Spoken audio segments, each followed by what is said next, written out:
Take me back to when you first knew of this Jim Nantz Award and applying, getting your reel together, all that. Yeah, it was probably sophomore, junior year of college. And, big reason, my introduction to it was the successes of some of my colleagues, some of my friends at Syracuse that I worked with at our student radio stations. I want to say it would have been 2 years before I graduated when, a good friend of mine, Bill Spalding, won it. He's based in Massachusetts. He's one of the most talented broadcasters I ever met and a great person as well. But Dave, that year, I want to say like 5 of the top 6 or 7 in that year's judging were Syracuse folks, and it certainly got a lot of play, and we talked quite a bit about it up at Syracuse, and that was. I said to myself, well, what is this? And I've got plenty of friends that start explaining that, hey, this is an annual thing. It's the Jim Nantz Award, and why would you not want to compete in something that's named the Jim Nantz Award? I think that's quite an honor to shoot for. So that was my introduction, and it was a banner year for the friends that I work with, Bill Spalding and John Nolan and Eric Silverman and all these great people that finished really well in that year's judging. So that was my introduction, and I think we all have a competitor in us, and I said, that's an achievement I certainly want to shoot for. And then over the next couple years, I entered my junior year and did the same in my senior year. And you certainly found out, okay, what was the quality of the work and what it had to be? How do I structure my reels and so on and so forth? So it was a couple of years where, I first recognized it, entered my junior year, and I was somewhere in the top 20, and then, was fortunate enough to win it my senior year. But it was, when you find out about it, it kind of strikes the competitor chord in you, and it was something that I wanted to shoot for. And several of the people that I talked to said it was a great way, even if you don't win, to get feedback on your work from professionals in the field. No doubt about it. What John Chalesnik, our great colleague and friend, does with that award, I think is exceptional. What he has done for now more than a decade. So you get the feedback, and I remember after finishing, I was very grateful to finish among the top 20 my junior year, and I remember talking to John and said, well, yeah, what can I do? What can I do to perhaps do better a year from now? And I received some solid feedback. But to your point, you find out from some of your other mentors and people that I'm lucky enough to call friends in this business of how to develop. I think it's a twofold. It's kind of a two-way street. That was the goal, if you will, at the end of the road. But you needed to develop in order to achieve that goal. And there's I don't win that award. No doubt about it. If not for the guidance from people that I'm lucky enough to call friends now, Jason Benet and Ian Eagle and Carter Blackburn and Bill Roth. I mean, I think it kind of internally made you say, all right, how can I get better? And then if you keep asking that question to enough people, it's going to take you in the right direction. And that's something that I'm happy that I haven't lost that. I think you don't look to develop for just a couple of years when you're in college. I mean, you develop from the start of your career to the end of your career. So I think that environment just breeded something that I personally pay a lot of attention to. Dude, do you remember the best advice you got from any of those people? Oh my gosh. I will say this, Jason Benetti, when I was in school, he was the voice of the Syracuse Chiefs at the time. Now, of course, the voice of the White Sox, and we know all of the sterling work that he does at ESPN. But he was at Syracuse as the voice of the Chiefs. He was there year-round meeting. And so I'll tell you, it was like once a week we would meet in person to go over a tape. And I don't think it was any one thing, but just the consistency of working with somebody like Jason. We're meeting in person. He's tearing my tapes to shreds, but I love it. I'm sitting there writing them all down, and we'd share some laughs. I think it was just something like that. It was the consistent feedback that I got from someone like Jason, from people like Ian and Bill and so on and so forth.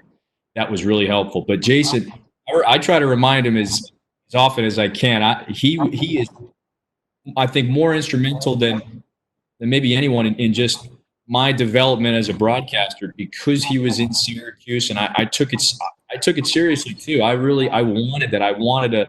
He's a coach. He would put Nick Saban to shame, seriously, because he's good at coaching us and teaching us the way. So I think it was something like that where there was some consistency, and that's just kind of being in the Syracuse system, if you will. Being there, I think, is a great place to learn.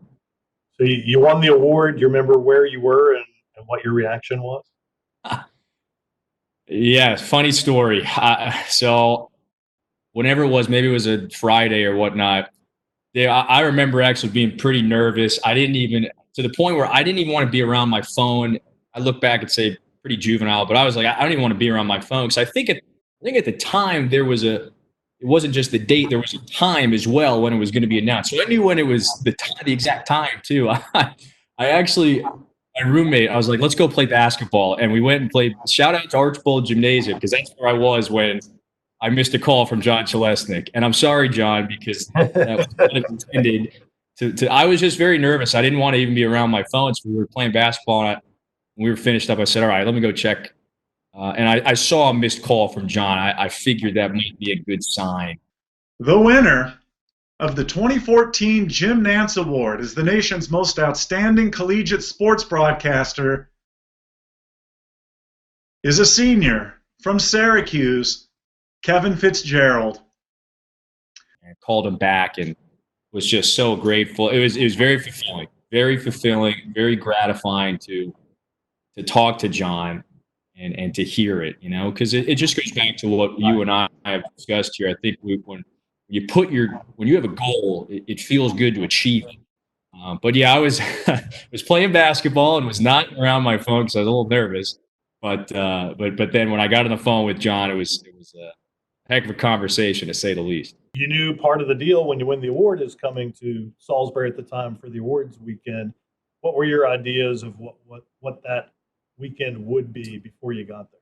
Oh my gosh, my eyes were. I think when I saw the schedule, my eyes widened. Like, this is going to be outstanding. I was lucky. Actually, I started a job with a baseball team in Bluefield, West Virginia, which was only about a couple hours from Salisbury, North Carolina. I think it was about a 2-hour drive. So it was funny. I was actually down in that area. I had started with this Blue Jays affiliate in like early June, and the weekend was in late June. So I was like, wow, I'm going to be nearby. Number one, I'll drive down. This is going to be great. And I was lucky. The team, we were starting. To be honest, I think our season had just started, so they were willing to work with me and say, yeah, absolutely. If you need to, miss a couple games to go down for the weekend. And yeah, Dave, it was unbelievable. Before we hopped on this call, I still have some of those photos from years ago. I went back and looked at some of them, and you see the schedule.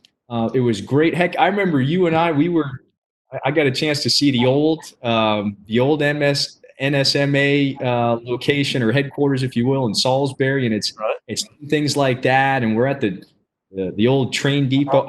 Just being able to meet so many people that I think you look up to was incredible. I mean, my head was spinning, and Bob Costas and Marv Albert were there. I still have a great photo. It's Marv and Bob, Bill Roth, you and I, and like Matt Martucci and Andrew Allegretti. It was kind of all these generations of Syracuse.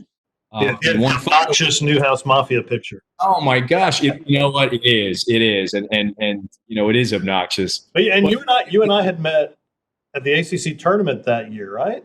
Or maybe even before that. Let me tell you, yes, I saw you there. I don't know if you remember this, but Wake Forest actually played at Syracuse. That was my senior year. Was Syracuse's first year in the ACC, and you and Stan and the crew were up calling the game. And right. Remember, I think it was a pretty boring game, but at the time that kind of summed up Syracuse and maybe Wake Forest football as well. But you guys were there, and I want to say Newhouse. I forget who set it up. Maybe even John Nicholson, but it was you and Stan, and you guys did a Q&A and almost like a session with Newhouse students, and I was there, and that's where we met. But you're right, we had then linked up again at the ACC tournament, and it was obviously great to see you in Salisbury as well. So, but just the collection, I was blown away by the collection of people. we're talking superstars in our industry that were there for that weekend. It was, again, I'll never, it was one of the best weekends. I don't know why anybody would say otherwise. It was one of the best weekends of my life because of when we were, that's the epicenter of this industry, I think, that weekend. Mhm. And, that time of year, and to be in the middle of it, to even just have kind of a sliver of it was super. Now, let's see. I'm trying to get so Chris Lewis was how many years ahead of you at Syracuse? He was 1 year. Chris was the grade above me. So his story was his mom called me about a month before the awards weekend that previous summer, because he was going into his senior year, and said, I'm sending Chris to the seminars on Monday, but I'm trying to decide whether I want to spend the money to send him for the whole weekend. And I said, I'm obviously biased, but I'll tell you why you should. And she did. And sometime during that weekend, he was talking to Bob Beeler, the voice of the Boise State Broncos, who I think he told him about the minor league baseball job that was coming open that next year. And Chris went back for his senior year, applied for that job, and he's been there ever since. I think Boise State stuff with. But that's a great illustration of, to your point, there was kind of a decision. Well, do we do the other day? We'll do the seminar, but should we do? It's that weekend. If anybody's on the fence of attending it for 1 day or 3 days, I would recommend be there for as long as you can. It's worth it. I mean, I think it's one of those where you're kind of, it's in Chris's case, in my case, that being there will help your career. It can enhance what you're doing or where you potentially will be going. Right. You never know who you can run into, who you'll meet. Forget about that example of, well, I got a job out of this. You never know who you can meet, who could then open up a door for you 3 years later, 10 years later. Right. It's so worth it from that standpoint, where it can certainly help your career, but then also just the wholesome nature of it. You won't have it's not like you're going to go there and have a bad time. I mean, it's an amazing place. You'll have an amazing time, whether or not some great connection or job comes out of it. But typically that does happen. Well, I mean, we're all sports media geeks, so to be among our peers and 100 plus of us, it's like heaven, right? Geeks, we are geeks with a capital G. I know I am, but it is. I mean, this is post. It was the final day, so it was after the state winners and the Hall of Fame inductees had been recognized, and it was the big culmination of the weekend. And I believe that was over at Salisbury College.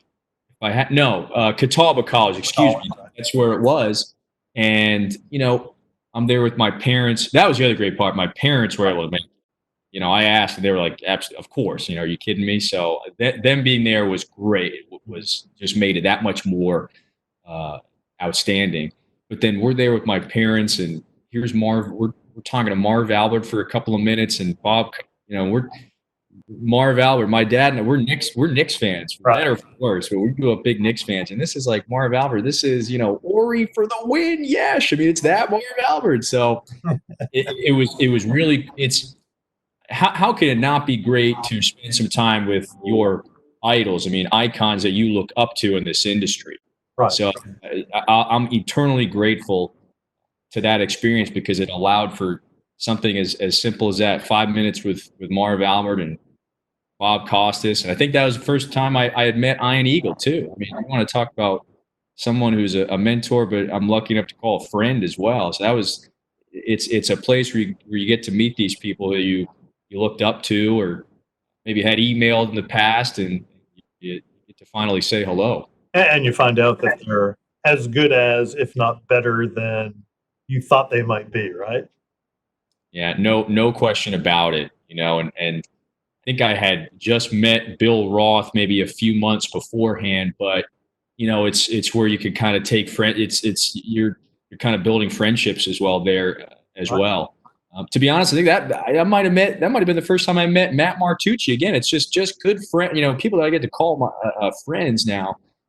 You get to meet them, and my God, I mean, the stories that are told there, that's just that alone is enough to say you should go to this, because you get to hear these incredible stories from people that have been in the business, journalists, writers, broadcasters that have been doing this a long time. So the stories are aplenty that weekend. Yeah, and great ones. So yes. So you have to speak in front of this crowd of giants in the industry and state sportscasters and sports writers of the year.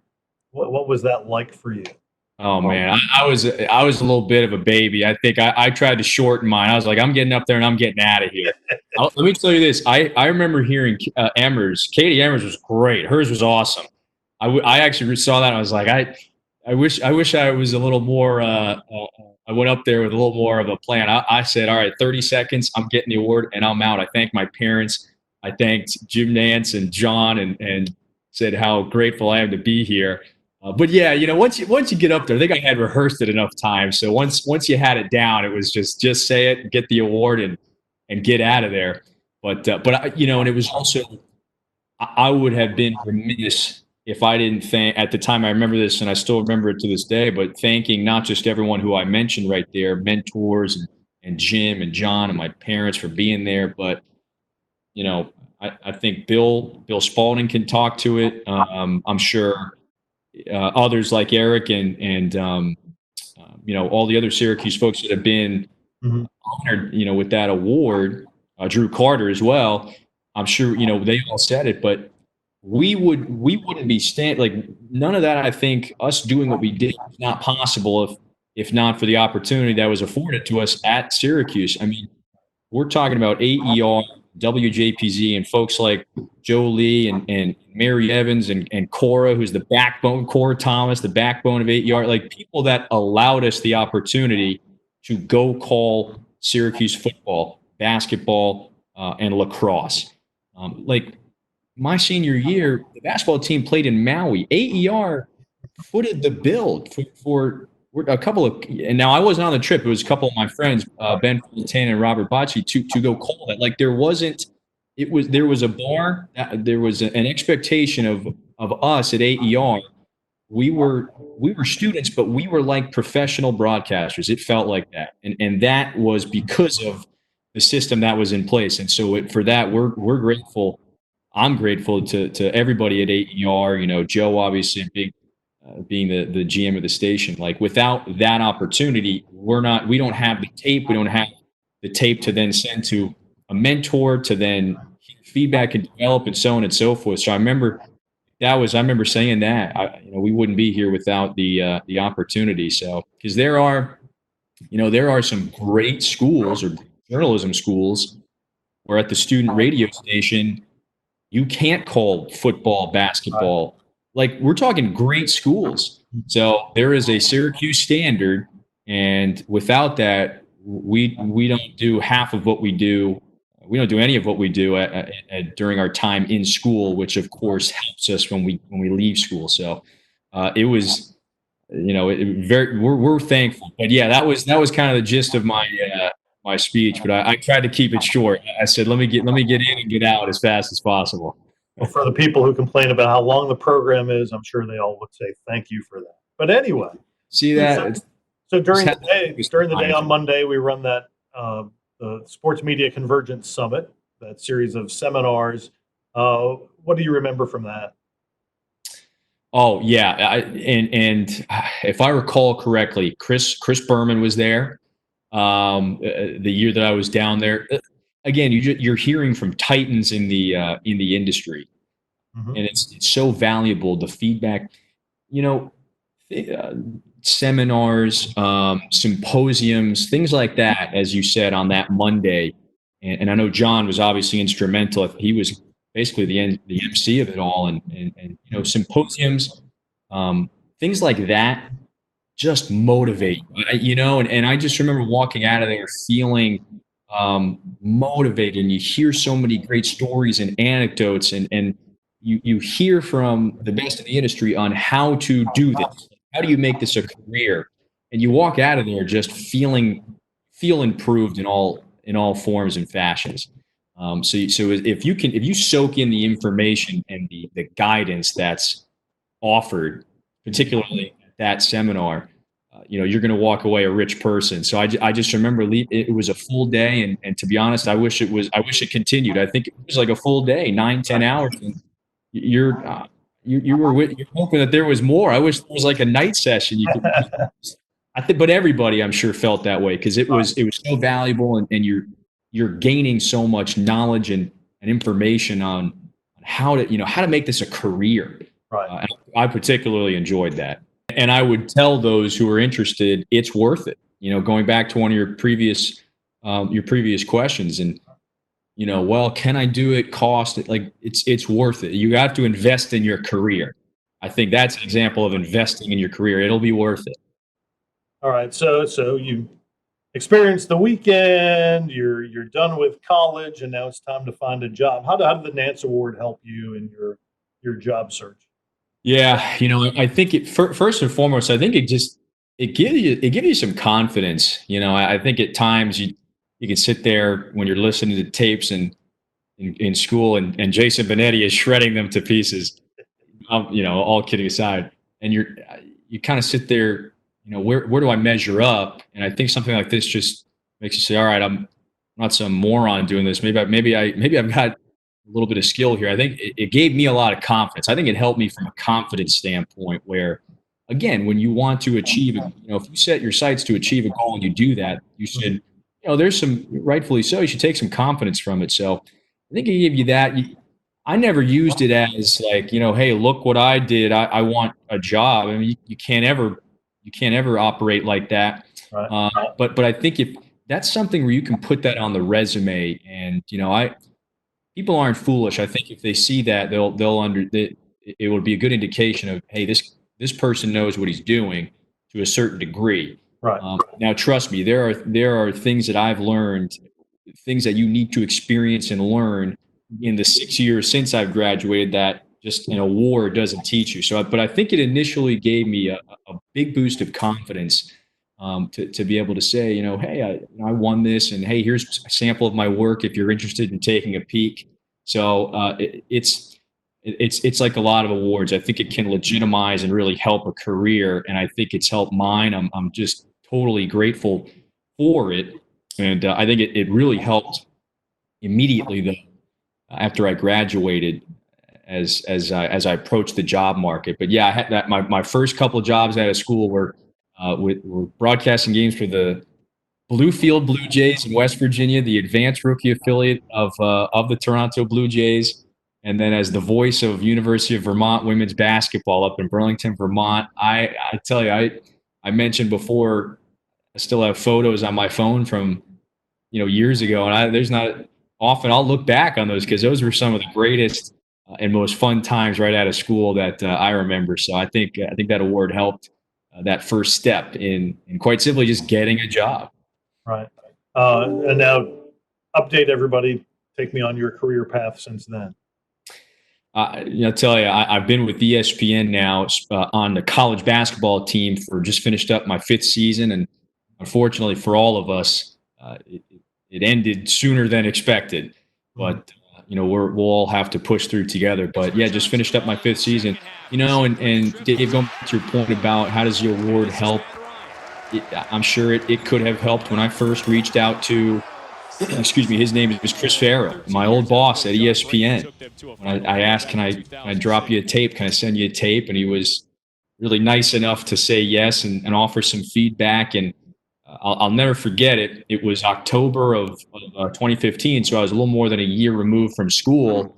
I'm sitting there trying to figure out, am I going back to Vermont for one more season? What work do I have? I think that's where I'm going. When I get a call from Chris, he goes, again, I think we had exclusively emailed outside of one phone call, and with zero advance notice or indication that this was going to happen, I get a call from Chris.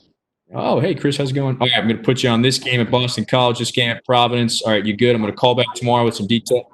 I was like trying to get off that phone call. I was trying to limit what I said. I'm getting off that call before he realized the mistake that he made. But that was that was my hiring, if you will, at ESPN. So I've spent 5 awesome years calling college basketball. Last year added some a little bit of football and some softball, and my work has grown over the years, and I just added college baseball to my schedule as well, which was super exciting for. Obviously, again, that's on hold right now as the sports world is, but each year I feel like I've kind of gained some confidence, and I've certainly been able to widen my inventory and build year to year. I'm really, it makes you happy. I mean, I'm really grateful for that. When I moved down here to Columbia, South Carolina to take a job with a minor league baseball team at the time, Chris said, "This is great. I could put you, I probably have more work for you, as opposed to where I was in New Jersey." Right. And that led to me being added to the SEC, and I've covered that conference now. I've called SEC games and some ACC mixed in as well for the last 4 years, and it's just been every year is better than the last. As you know, Dave, when you get to know people, it's almost like we have little families and friend groups kind of scattered around the country, around the ACC, in your case, or the SEC, and that part's the best. It's back to the relationships. When you have that, there's you got some good. It's like it's the Jimmy Stewart line, right? I mean, a person with friends is the richest person around. So I think we're lucky that we get to experience that in our industry. So that's the last few years, and I'm like everybody else. I'm just ready to go when sports return again. Right. So you've had that experience since 2014. If you were to give you then the advice that you now have, that wise experience, what would it be? Yeah, and I've got a couple things up on my wall here that, phrases that I like to glance at. Patience. I think make sure you have patience. That's really important. And don't look, so often we're consumed with results. I mean, heck, we work, the business that we cover is literally dictated by results. So it kind of wipes off on us sometimes. But, I remember just being very eager and, well, I got to have this job and I got to have it by this time. And I've got to be able to say I'm doing this because, it's kind of a complex, I'm sure is in a lot of us, but I would just say, easy. Don't try to, we all are running a race. You cannot be concerned with the person that's, running the race beside you. I mean, you got to worry. You've got to, as long as you feel like you are improving or enhancing or developing in your career, as long as that is happening, don't worry about when I'm doing it. Did I achieve this by this age? Am I doing this by this age? I think if you start doing stuff like that, you're just going to drive yourself crazy. Quite simply, you'll drive yourself mad, which you don't want that to happen. So I would just say back and say, look, have patience and trust. I hate to quote Joel Embiid, although I'm not the first person to use this phrase. We'd have to look back in history, but you do have to trust the process. Trust and enjoy the process. Exactly. I think that's right there. I don't, nothing more to be said. I think it is enjoying and trust the process. But make sure, by trusting make sure you're holding yourself accountable. You've got to do the work and strategize, if you will. And I always was fueled by that. So I think it's now 6 years later after graduation, it's just do everything you're doing, right? But just relax and enjoy the ride a little more. Do you have an agent? I do. Her name is Debbie Spander, and she started the broadcasting department at Wasserman, which is out in Los Angeles, and it's a great, really, they've done a lot. It's a really valuable agency. But Debbie's you want to talk about a hard worker and someone who is always working and strategizing. She is, and so I've been working with her, Debbie Spander and Jamie Stein, the last couple of years over at Wasserman. I'm curious because I've asked everybody, I think, who had. Tell me about the process of selecting, when did you feel you wanted and or needed an agent? It was probably about 3 years after graduating. And look, I was very, very fortunate to get an opportunity with ESPN only about a year and a half out of school. So I had this work with ESPN, and my first year was very fill-in, but my second season, I saw the inventory grow larger than I thought. So I knew, look, I had my foot in the door there, and what I was doing. At that point, I wasn't concerned with like, oh, I need an agent because I need more right now. Like I'm happy. I guess I trusted my own process at the time. Like I said to myself, I'm not going to rush into an agent thing. I've got my foot in the door here. Plus, I want to hold myself accountable, meaning like it's still, but whether you have an agent or not, you still need to look to acquire your own work or enhance relationships or build relationships. So I said, let me just put that on hold. And yeah, to be frank, I was definitely in touch with a few, but it was, I think the conversation was mutual from this perspective, where they knew my timetable. Hey, I don't want one yet, but I know in the near future, I'd love to work with an agent. I think it helps. That goes back to our point on investing in your career. If you do have the opportunity to do that, why not give it a shot? Because I think it will help. It can only help as long as that person has got their ducks in a row and conducts business properly. So I knew it was a few years. It was about 3 years after graduating when I signed a contract with an agent, and it has helped. It has certainly helped, but it has not slowed down my strategies in terms of how I'm building relationships. It's a great balance. I think the agent can help. They can certainly help in a negotiating period as well. They can open up doors, but you still have to walk through those doors. You still have to create the relationships or continue them, build them on your own. So the agent helps, but I would just advise everybody, it's not like, ooh, I can sit back and I'm good and I don't have to do anything. I don't know why anybody would look at it that way. It helps. I think it's been very helpful in my short career here, and I like the relationship I have with Debbie and Jamie out in Wasserman. They're good people. They both have good hearts, and they're good people. Right.